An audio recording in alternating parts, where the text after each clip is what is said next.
Hi there everybody, this is David, and it's finally over. It was a good run while we had it, and I did enjoy it, but I think that it's time to call it quits. It is over. What's over? 2024 is over, and it's time for 2025. Did I get any of y'all? Did I get ya? Let me know if I got ya. No, I'm not ending the channel anytime soon.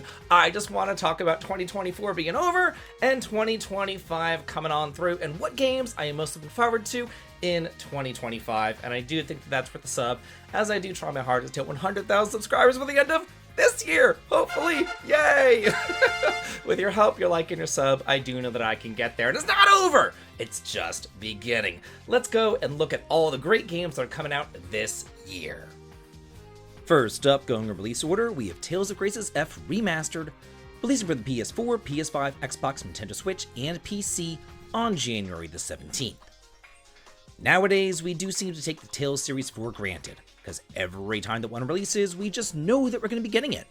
But that wasn't always the case, especially back in the PS2 and PS3 eras. We had to fight, claw, beg, and plead to get a Tales game released in the West. And after signing multiple petitions and begging Bamco, they finally saw fit to send over Tales of Graces F back over on the PS3, and it was the first entry that we got in the mainline series for quite a bit of time.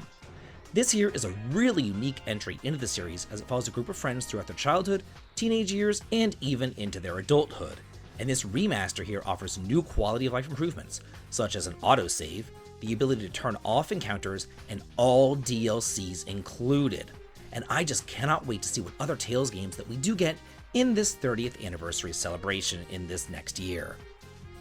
Number 2.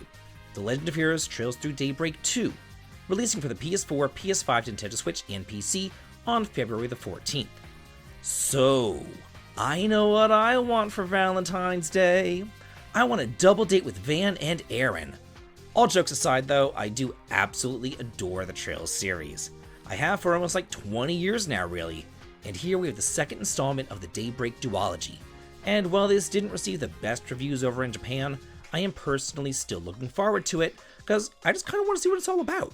And I want to get some closure on Van, Agnes, and Aaron, as well as Calvard as a whole, before we head off into Kai no Kiseki and begin the thrilling conclusion of the Trails series. Number 3. Suikoden 1 and 2 HD Remastered, releasing for the PS4, PS5, Xbox, Nintendo Switch, and PC on March the 6th. Let me be very clear here, because I've just gotta say, the first two Suikoden games are the best two Suikoden games.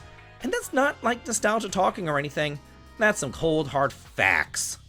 Here we have a remaster of the first two games with much greater ambiance, with the use of new sound effects as well as new art too, and it's based upon the Japanese only PSP versions, along with all bug fixes and brand new fresh translations. These here really are like HD 2D remakes in all but name, cause they can't use that name cause that's Square's. Again, this is not your typical JRPG with like inane anime banter that doesn't matter, like the Trails series that we just talked about. This here is real human stories about love, war, loss, family, country, brotherhood, and justice, and it just should not be missed by anybody who enjoys turn-based RPGs. And believe me, the best way to experience these two gems is in a back-to-back collection just like this. Number 4. Xenoblade Chronicles X Definitive Edition, releasing for the Nintendo Switch on March the 20th. Words simply cannot describe how much I am anticipating this game. I mean, the Xenoblade series is one of my absolute favorites out there, but I was never able to play this entry that was originally released back on the Wii U because, I didn't have a Wii U. I didn't really have any RPGs besides this one, so I didn't buy it. But now I'll be able to with additional storyline elements as well as quality of life improvements.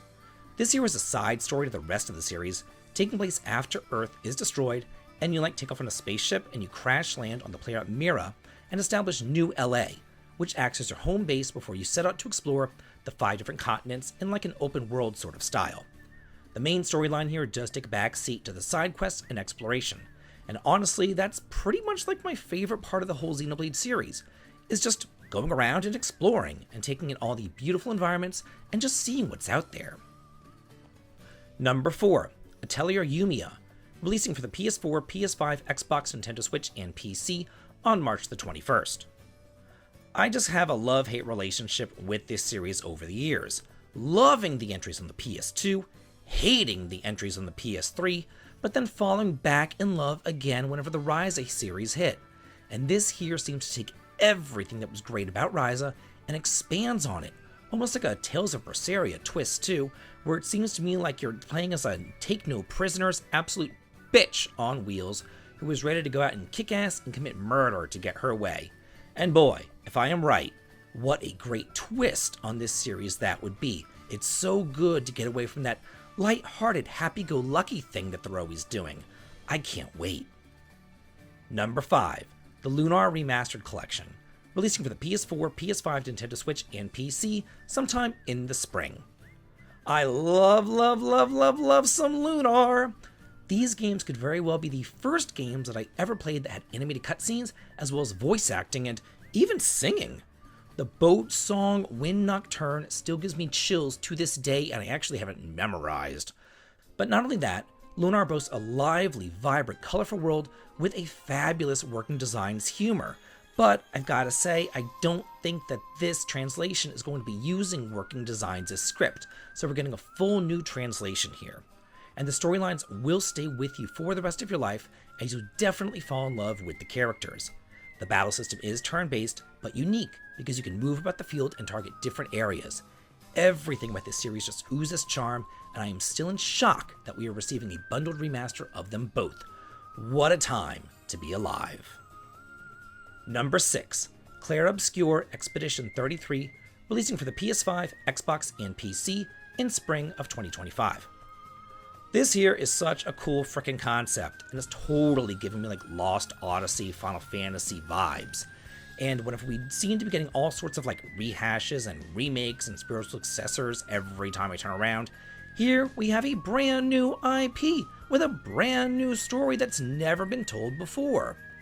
Once a year, the Paintress awakens to inscribe her cursed number on a monolith, and then everybody of that age vanishes, fading into nothingness. And each year that number decreases, and soon she'll mark 33. So it's up to you to stop her deadly cycle once and for all. This has that turn-based combat that I love, gorgeous graphics with time and mechanics, and I just cannot wait for this. Number 7. Dragon Quest 1 and 2 HD 2D Remake, releasing for the PS5, Xbox, Nintendo Switch, and PC sometime in 2025. It's Dragon Quest, so it's time for me to fangirl! This is the very first RPG series that I ever played back when I was 7 years old on the NES. At the time, I found reading to be a struggle, and I really didn't want to learn how to read. But this game here changed all that. I was motivated, and I can credit Dragon Warrior on the NES with teaching me how to read. Fascinatingly, I actually received the second game in the series after I played the third game.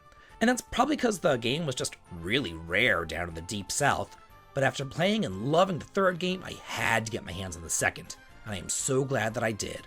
And these here remasters promise to streamline both of the games, add in tons of new scenes, bosses, and extra little things to do, while even allowing for a secret if you play them in chronological order. Number 8. Trails in the Sky the First, releasing for the Nintendo Switch sometime in 2025. We have seen some Trails games get remake treatments in the past, but calling those remakes is kind of a stretch. They were more like enhanced ports. This, though, is different. It is a full, from-the-ground-up remake of the very first Trails game that I first played on the PSP back in 2010, and it just looks fantastic. Utilizing the same engine as Kai no Kiseki, we're going back to the beginning of the saga to follow Estelle and Joshua as they make their way through Liberl, and something tells me that if they're going to be remaking the first chapter, they're definitely going to be remaking the second and even the third too. And finally, number 10, Armed Fantasia and Pennyblood, releasing for the PS5, Xbox, and PC sometime in 2025. I just gotta say, Wild Arms and Shadow Hearts were some of my favorite games back on the PlayStation 2. But like so many other RPGs, whenever the PlayStation 3 came out, they died an untimely death. But now they are back with a vengeance as spiritual successors, and they're both slated for a release next year. Armed Fantasia has you play as a Pathfinder, as you explore the sprawling wilderness that's hurtling towards destruction. And Pennyblood has you investigating supernatural events spanning across Asia, Europe, and North America during the 1920s. Both of them just look fantastic, and I just can't wait to get my hands on this doubleheader. So that's it for the top 10, or I guess 11. Well, there's actually a couple collections in there, so multiple console RPGs that I'm most looking forward to next year. I gotta ask you, what games are you most looking forward to next year, and did I miss any? Let me know in the comments, and let's all talk and chat about it. And if you like this video, here's another video going over some really awesome RPGs that you've just gotta check out. So please click on over to that, make sure that you like, comment, and subscribe here, and as always, have a good day.